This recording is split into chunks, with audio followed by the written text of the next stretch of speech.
Hello friends, मैं आपका दोस्त और एजुकेटर शिवपूजन सिंह आपका अपने यूट्यूब चैनल कॉम्पिटिटिव जोन में आपका बहुत बहुत स्वागत करता हूं। दोस्तों, कैसे आप सब? I hope all of you are very well and enjoying your study. आप सब तैयारी कर रहे हैं, आप देख ही रहे हैं एग्जामिनेशंस का मौसम चल रहा है। आरआरबी ग्रुप डी आपके सामने इस एग्जामिनेशंस ऑनगोइंग है और ठंड का मौसम है, तो जस्ट प्रोटेक्ट योर सेल्फ। जैसे मैं भी बिल्कुल कैप वगैरह लगा करके आपके सामने बैठ गया हूँ। ठंड बहुत ज़्यादा है, तो ऐसे आप सभी अपने आप को प्रोटेक्ट करके रखें। देखिए थंबनेल में आप क्या क्या देख रहे हैं यहाँ पे, RRB group D exam 2025 ongoing top 25 MCQs. आगामी शिफ्ट वाले इसे जरूर देखें क्योंकि selected questions target 25 out of 25। 25 मैंने इसलिए लिख दिया ऐसे, तो 20-25 लगभग जीके जीएस से क्वेश्चंस पूछे जा रहे हैं। तो हमें क्या करना है यहाँ पे, जीके और जीएस से 25 क्वेश्चन जो है वो हमें यहाँ पे शूट आउट कर लेना है ना। अगर 20-25 क्वेश्चन हो रहे हैं तो टारगेट हमारा 25 का 25 होना चाहिए। आपको उचित मार्गदर्शन वही देंगे जो स्वयं सिलेक्टेड हो। तो ये जीके और जीएस का क्लास, तो आप इसे जरूर देखें और बिल्कुल इस चैनल के माध्यम से जुड़ करके भी तैयारी करें। बच्चों, अभी पिछले वाले एग्जामिनेशंस तो हो ही रहे हैं, नए 2026 के भी नोटिफिकेशंस आ ही गए हैं। इस पर मैंने वीडियो बना करके डाला है कि ये पोस्ट आपको क्यों हासिल करना चाहिए। इसलिए हासिल करना चाहिए पोस्ट कि जितना आप देर करेंगे, आप 30-35 हज़ार रुपये पर मंथ लॉस कर रहे हैं, और जितना जल्दी सिलेक्ट होंगे उतना जल्दी अपने आप को सेट कर पाएंगे और आपकी जो फाइनेंशियल लॉस हो रही है ये लॉस भी रुक जाएगी। मतलब अपने आप को लाभ के रूप में आपको देखना है, तो जल्दी से जल्दी हमें सिलेक्ट होना होगा, है ना। कब तक यूं ही इस चैनल से उस चैनल भटकते रहोगे आप? अब आपकी तैयारी बिल्कुल पीक पर होगी क्योंकि आपके सामने उपस्थित हो गया हूं मैं, आपका एजुकेटर और मोटिवेटर एसवी सिंह, एक नए कलेवर के साथ क्लासेस लेकर के, है ना। क्या है, लोगों को क्या बता रहा है, उचित मार्गदर्शन, धैर्य और लगातार परिश्रम करने की क्षमता बनाएगी आपको सफल। ऐसे ही बहुत सारे वीडियोस और मॉक टेस्ट इस चैनल के माध्यम से ऑलरेडी प्रोवाइड कर चुका हूं, तो उन सारे क्लासेस को आप जरूर देखेंगे क्योंकि वेल रिसर्च्ड चीजें मैं लेकर के आपके लिए लेकर के आता हूं, है ना। तो उचित मार्गदर्शन आपको मैं दे रहा हूं, धैर्य और लगातार परिश्रम करने की क्षमता बनाएगी आपको सफल। और यही वो फैक्टर होता है जिसके माध्यम से कोई बच्चा सेलेक्ट होकर के भारतीय रेलवे में या किसी भी पद पे डिजायर्ड गोल पे आ पाता है। ओके, तो इससे पहले कि इस सेशन की हम शुरुआत करें, अगर अभी तक आप अपने इस चैनल को सब्सक्राइब नहीं किया है, just to subscribe this channel, इसे लाइक करें, अपने फ्रेंड्स तक इसे शेयर करें ताकि इसका लाभ अन्य बच्चों को भी मिल सके। कमेंट्स बॉक्स में यहाँ पर 25 क्वेश्चन जो दे रहा हूँ, इसमें कितना आपने स्कोर किया ये जरूर बताएंगे, क्योंकि किसी भी एग्जामिनेशन को क्रैक करने के लिए हमें एमसीक्यूज के माध्यम से और एक्सप्लेनेशन के माध्यम से पढ़ाई करना बहुत जरूरी होता है ना। हम अपने ज़माने में मॉक टेस्ट दिया करते थे पेन पेपर के माध्यम से। अब आप एडवांस युग में रह रहे हो, तो आपको कैसे देना है मॉक टेस्ट, बिल्कुल ऑडियो और विजुअल तरीके से। तो इसीलिए मैं मॉक टेस्ट लेकर के प्रतिदिन आपके सामने हाजिर होता हूँ। आइए शुरू करते हैं, देखते हैं क्या कुछ। भारतनाट्यम नृत्य किस राज्य का प्रमुख शास्त्रीय नृत्य है? किस राज्य का है भारतनाट्यम? ऐसे क्वेश्चंस बिल्कुल एग्जामिनेशंस में आ रहे हैं। तो तमिलनाडु, भारतनाट्यम एसोसिएटेड विथ तमिलनाडु, और इसका राइट आंसर हम तमिलनाडु हो जाएगा, तमिलनाडु देंगे। ओके, चलिए नेक्स्ट, बिल्कुल फटाफट। लंबी व्याख्याओं वाली वीडियोस मैंने पहले ही ऑलरेडी दे चुकी है बहुत सारे, ठीक है। तो अब हमारे पास चूंकि समय कम है तो उतनी लंबी व्याख्या मैं यहाँ पर दूंगा नहीं, बस शॉर्ट टाइम में हम इसे सॉर्ट आउट करने की कोशिश करेंगे। बाकी बहुत सारे ऑलरेडी क्लासेस जो यहाँ पे दिए गए हैं मॉक टेस्ट्स, उन्हें बहुत लंबी व्याख्या में दिया हूँ। तो अभी सिलेक्टेड क्वेश्चंस मैं लेकर के आया हूँ, बिल्कुल जल्दी से जल्दी इसे हम शूट आउट करने की कोशिश करेंगे। यदि किसी वस्तु की गति दोगुनी कर दी जाए तो उसकी गतिज ऊर्जा कितनी हो जाएगी? रेलवे का बहुत ही पसंदीदा क्वेश्चंस, और इसकी गतिज ऊर्जा हो जाती है 4 गुनी। कई बार एग्जामिनेशंस में देखने के लिए क्वेश्चंस आपको मिलेंगे। अल्फ्रेड नोबेल किस देश के निवासी थे? नॉर्वे, स्वीडन, स्विट्जरलैंड या जर्मनी? कहाँ के थे?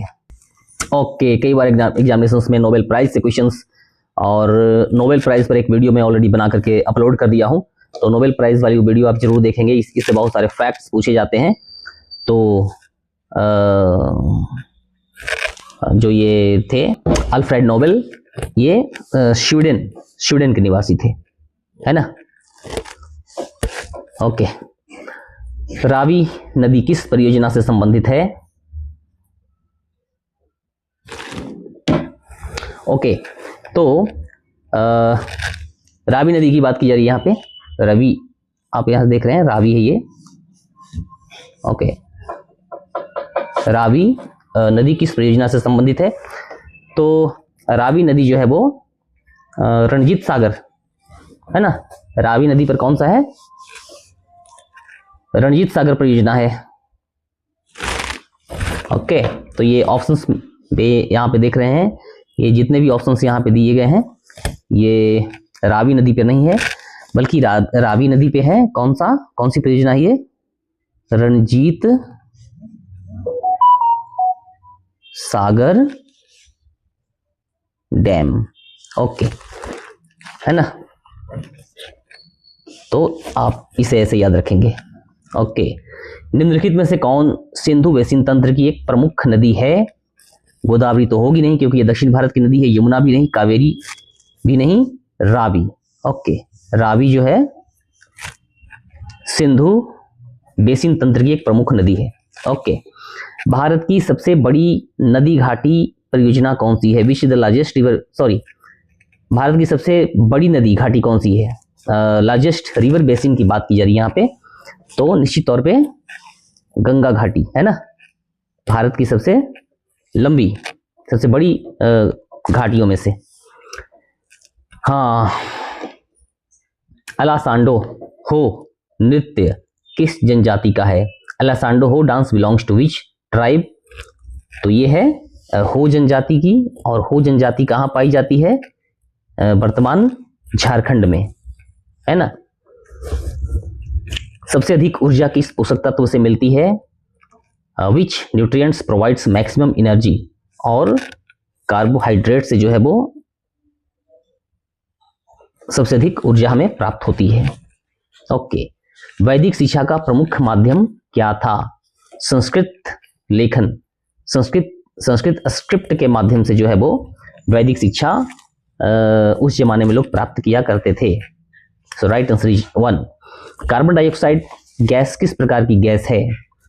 कार्बन डाइऑक्साइड गैस जो है वो ये एक गंधहीन और गैर ज्वलनशील गैस है, ऑडरलेस एंड नॉन फ्लामेबल। क्यों? तभी तो आग बुझाने में कार्बन डाइऑक्साइड गैस का हम प्रयोग करते हैं। ओके, तो जब आप बच्चों को मैं पढ़ाता हूं तो एक चीजें क्लियर हो जाती हैं। लक्ष्य हमेशा हमें अपने आंखों के सामने रखना होगा, और महादेवी वर्मा की पंक्तियां हमें हमेशा याद रखनी होगी। मदिर मदिर मेरे दीपक जल, प्रतिपल प्रतिक्षण जल जल कर, प्रीतम का पथ आलोकित कर, है ना। मतलब क्लियर है कि if you have to reach your goal और target, you have to work continuously. आपको कंटिन्यूअसली वर्क करना होगा। क्यों? एक छोटा सा पक्षी अपने पंखों को फैला करके आसमान में नील गगन में उड़ता है, और तब तक उड़ता जाता है जब तक कि वो थक नहीं जाता है। थक करके भी वो बैठता नहीं, तो बस आपको भी और हमें कंटिन्यूअसली चलते जाना है। ओके, निम्नलिखित में से किस भारतीय राज्य में समुद्र तट नहीं है? ओडिशा में है, आंध्र प्रदेश में है, गुजरात में है, राजस्थान जो है वो एक लैंड लॉक्ड स्टेट है। ओके, रेलवे भर्ती बोर्ड निम्न में से कहाँ स्थित नहीं है? चेन्नई में है, प्रयागराज में है, गोरखपुर में है, लेकिन रेलवे भर्ती बोर्ड नई दिल्ली में स्थित नहीं है। रेलवे का मुख्यालय जो है वो हेडक्वार्टर नई दिल्ली में है, लेकिन बाकी चेन्नई में, प्रयागराज में, गोरखपुर में, ये सारी जगहों पे रेलवे भर्ती बोर्ड है, और यही वो रेगुलेटरीज हैं एग्जामिनेशंस को सिलेक्ट करवाने के लिए, है ना। एग्जामिनेशन कंडक्ट जो है वो इन्हीं भर्ती बोर्ड्स के माध्यम से करवाए जाते हैं, और बच्चे सिलेक्ट होकर के आते हैं। तो आरआरबी का एग्जामिनेशन हो, आरआरबी एनटीपीसी, आरआरबी लेवल 1, सब जो है वो रेलवे भर्ती बोर्ड के माध्यम से ही करवाए जाते हैं, जिसकी तैयारी आप बच्चे कर भी रहे हैं। हृदय कितने कक्षों वाला अंग है? How many chambers does the human heart have? इसमें 4 अक्ष होते हैं, है ना। मानव हृदय की बात की जा रही है यहाँ पर। संविधान के किस संशोधन के द्वारा 6 से 14 वर्ष की आयु वर्ग के बच्चों के लिए शिक्षा अनिवार्य की गई थी? और बच्चों, जैसा कि आप जानते हैं कि संविधान का 86वां संविधान संशोधन जो है वो ये वर्ष 2002 में आया था, और ये है 86 86वां संविधान संशोधन, है ना, कब? 2002 में 86वें संविधान संशोधन को लाया गया था और 6 से 14 वर्ष की आयु वर्ग के बच्चों के लिए शिक्षा मुफ्त और अनिवार्य कर दिया गया था। तो इस फैक्ट्स को आप ध्यान रखेंगे। ध्वनि की गति पर क्या प्रभाव पड़ता है? What effects the speed of sound, what affects the speed of sound, है ना। ये तापमान और माध्यम, टेम्परेचर और मीडियम जो होते हैं, ये ध्वनि की गति पर प्रभाव डालते हैं। कैसे? माध्यम अगर विरल होगा तो ध्वनि की गति जो है वो स्लो हो जाएगी, और माध्यम अगर माध्यम अगर सघन होगा, डेंस माध्यम अगर होगा, तो ध्वनि की गति जो है वो तेज हो जाएगी। सपोज दैट जब हम स्टील पे क्लिक करते हैं, स्टील पे जब हम हथौड़े से वार करते हैं, तो ध्वनि जो है वो बहुत फास्ट वहाँ पर ट्रैवल करती है ना। और यही जब एयर की बात की जाए तो वहाँ पर ध्वनि की गति जो है स्लो हो जाती है। तो तापमान के बढ़ने से और घटने से भी जो है वो इस पर प्रभाव पड़ता है। तो option A is the right answer here. Bharat में कौन सा अनुच्छेद मौलिक कर्तव्यों का वर्णन करता है? एंड द आर्टिकल 51A, है ना। मौलिक कर्तव्यों, मौलिक अधिकारों की बात हम सब प्राय करते हैं, लेकिन मौलिक कर्तव्यों की भी मौलिक कर्तव्य भी जो है वो हमें इन पर भी ध्यान देना चाहिए। क्या क्या हमारे देश के प्रति जवाबदेहियां हैं, ये मौलिक कर्तव्यों में के माध्यम से ये समझना पड़ता है ना। 86वें संविधान संशोधन 2002 का प्रमुख प्रावधान क्या है? अभी आपने जाना, अभी एक क्वेश्चंस में डिस्कस किया। शिक्षा का मौलिक अधिकार ये देता है। 86वें संविधान संशोधन 2002 के माध्यम से शिक्षा का मौलिक अधिकार, इसमें क्या है? 6 से 14 वर्ष की आयु वर्ग के जो बच्चे होंगे, है ना, 6 to 14 ईयर्स ओल्ड के जो बच्चे होंगे, इन्हें जो है वो स्टेट के तरफ से क्या देना होगा? मुफ्त और अनिवार्य जो है वो शिक्षा प्रदान करना है। 86वें संविधान संशोधन 2002 के माध्यम से ये प्रावधान लाया गया। बादल किस कारण वायुमंडल में तैरते हैं? किस कारण तैरते हैं बच्चों? किस कारण? निम्न घनत्व के कारण ये वायुमंडल में तैरते हैं बादल, है ना, क्योंकि घनत्व जितना सघन होगा वो तैर नहीं पाएंगे। मान लो वो जो स्नो होते हैं, स्नोफॉल कैसे होता है, उनका जो है वो घनत्व बहुत ज़्यादा हो जाता है, वो सॉलिड हो जाते हैं और ड्रॉपलेट्स वो जो है वो नीचे गिर जाते हैं। लेकिन बादल जो है वो ये इनकी डेंसिटी जो है वो बहुत कम है, इस वजह से ये तैरते हैं। तो क्या कुछ सीखते हुए, बहुत ही स्मार्ट क्लास आप यहाँ से करते हैं, और बहुत सारी क्लासेस जो डिस्क्रिप्टिव क्लासेस हैं आप यहाँ से जाकर के चैनल के माध्यम से करेंगे। बहुत लंबी व्याख्याओं वाली क्लासेस भी मैंने यहाँ पर कंडक्ट की हैं, तो आप वहाँ से जरूर चीज़ों को देखेंगे। ध्वनि का वेग वायु में लगभग कितना होता है? What is the approximate speed of sound in air? हाँ, 330 मीटर पर सेकेंड। ओके, ध्वनि का वेग। आपातकाल भारत में कब लगाया गया था? 1975 से 77 के दरमियान जो है वो आपातकाल भारत में लगाए गए थे।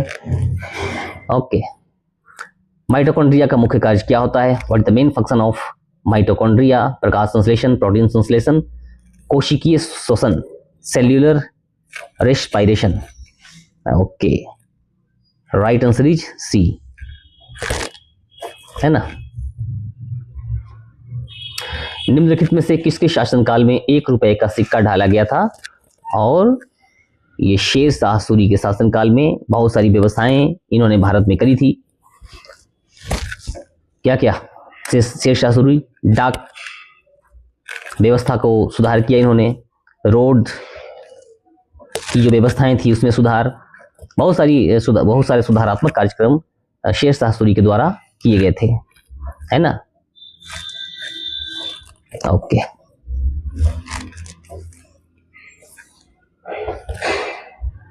भारत में सर्वप्रथम नगर निगम की स्थापना कहाँ हुई थी? ओके, भारत में सर्वप्रथम नगर निगम की स्थापना कहाँ हुई थी? और ये शहर है मद्रास। ओके, कब? औपनिवेशिक काल में, अंग्रेजों के समय में 88 ईस्वी में जो है वो क्या किया गया था, मद्रास में सर्वप्रथम नगर निगम की स्थापना की गई थी। ओके, तो बच्चे ऐसे फैक्ट्स वाली क्लासेस आप इस चैनल के माध्यम से सीखते हैं। एक क्वेश्चन को आप यहाँ पर देखते हैं और बहुत सारे क्वेश्चंस शूट आउट होते चले जाते हैं, तो आप इन क्लासेस को यहाँ से करना ना भूलें। मौसम विज्ञान अनुसंधान संस्थान कहाँ स्थित है? नई दिल्ली, है ना। मौसम विज्ञान अनुसंधान संस्थान की स्थापना कब हुई थी? तो वर्तमान में जो है वो नई दिल्ली में इसका मुख्यालय, और इसमें बहुत सारे फैक्ट्स आ जाते हैं, एग्जामिनेशन में पूछे जा सकते हैं। इसकी स्थापना कब हुई थी? इसकी स्थापना 1875, कब? 1875 ईस्वी में ब्रिटिश शासनकाल के दरमियान की गई थी। और कई जगहों पे जो है वो इसके मुख्यालय जो है वो मतलब कि चेंज किए गए। वो जगह कौन कौन से थे? सर्वप्रथम तो जब इसकी स्थापना 1875 में हुई थी तो उस समय कोलकाता, है ना, कोलकाता में इसका मुख्यालय था। बाद में शिमला में जो है वो इसका स्थानांतरण किया गया, है ना, कोलकाता में सबसे पहले, इसके बाद शिमला, इसके बाद पुणे, और अंततः अभी वर्तमान में जो है वो आप जान ही रहे हैं, ऑप्शन में आपने देखा है न्यू दिल्ली। ओके, तो इन फैक्ट्स को आप याद रखेंगे। मौसम विज्ञान अनुसंधान संस्थान का वर्तमान जो है वो मुख्यालय नई दिल्ली में 1875 ईस्वी में इसकी स्थापना हुई थी अंग्रेजों के समय में।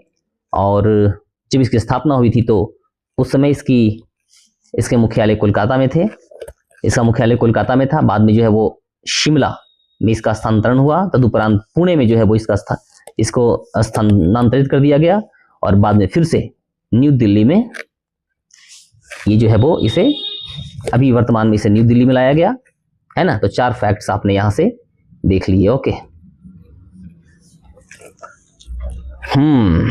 तो ये हुए 25 क्वेश्चंस, और बिल्कुल फटाफट मैनर में 15-16 लगभग 17 मिनट में आपने इसका स्टडी किया। डोंट स्किप दिस, और पूरी वीडियो को देखने के बाद बिल्कुल आप ये समझ ही गए होंगे ये क्लासेस यहाँ से किस तरीके से चलाए जा रहे हैं। बिल्कुल फटाफट मैनर में हम स्टडी करेंगे, क्योंकि हमारे पास समय बहुत कम है। बहुत सारी जो पहले वीडियोस यहाँ पर दिए गए हैं वो उसे जाकर के देखेंगे। यहाँ पे जॉब का अलर्ट और अपडेट भी मैं आपके लिए लेकर के सामने आता ही रहता हूँ। तो बस सफलता के लिए लक्ष्य का उजल न हो पाना और लगातार परिश्रम करना, यही वो फैक्टर्स हैं बच्चों जिनके माध्यम से हम सफल होंगे। और हमें एक पद तो लेने ही लेने हैं, क्योंकि जितनी हम देर करेंगे इतना ये अवसर दोबारा आने वाला नहीं। एक बहुत अच्छी बात है कि रेलवे ने भी क्या करना शुरू कर दिया है, कैलेंडर जारी करना शुरू कर दिया है। पूरे 1 ईयर का शेड्यूल आपके सामने पेश है। तो अभी ग्रुप डी की वैकेंसी आई गई है, इसके बाद टेक्नीशियंस और ड्राइवर्स की वैकेंसी आने वाली है। ओके, फिर आरआरबी एनटीपीसी आ ही गया है, तो और क्या चाहिए आपको? एक ही पद तो चाहिए। और रेलवेज के परीक्षाओं की तैयारी में एक बात कॉमन है कि आपको जीके और जीएस के सेक्शन जो है वो हर जगह पे लगभग वही आएंगे, है ना। हर जगह पे जो है वो वही प्रश्न लगभग रिपीट होते हैं। तो जीके और जीएस के लिए टेंशन लेने की बात नहीं। तो आप बिल्कुल इस चैनल के माध्यम से जुड़ कर तैयारी करते रहें। ओके, चलिए मिलते हैं अपनी अगली क्लास में। तब तक के लिए आप अपना ख्याल रखें। जय हिंद, जय भारत।